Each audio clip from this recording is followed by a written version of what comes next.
Hi friends and welcome to Crumbs from Gerard. Today's Mass reading speaks of fasting. And when we look into the tradition of the church, we see Jesus found a need to fast. In the book of Acts, we see regularly it's mentioned that the early Christian community fasted.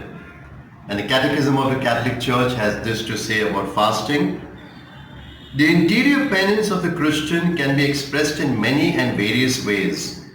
Scripture and the Fathers insist above all on three forms: fasting, prayer and almsgiving, which express conversion in relation to oneself, to God and to others.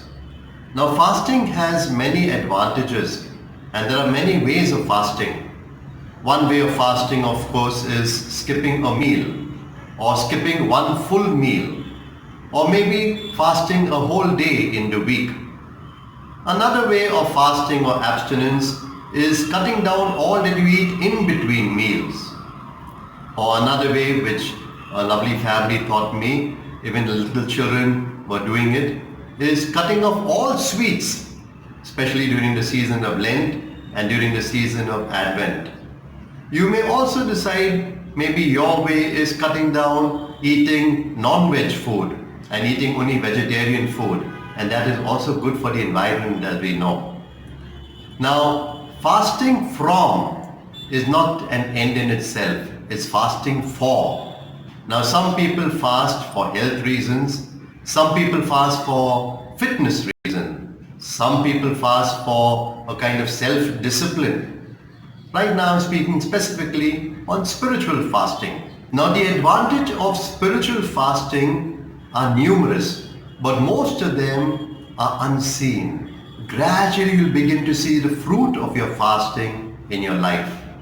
A parishioner taught me that fasting from is not just enough. It should be fasting for. And here I mentioned some things that you can do. One parishioner taught me that whenever you fast, don't just fast, but offer it up for something or for someone. So if someone has been asking you to pray for them, now offer up that day's fast for that person.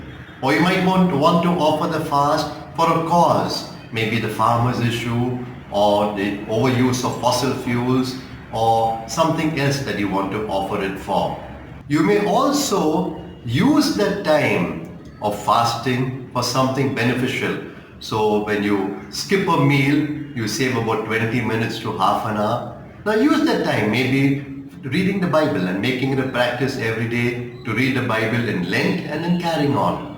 Or some spiritual reading or something else that is beneficial, or maybe making a phone call to someone who needs your phone call. I found this lovely little thing that someone sent me some time back on Lent, L-E-N-T.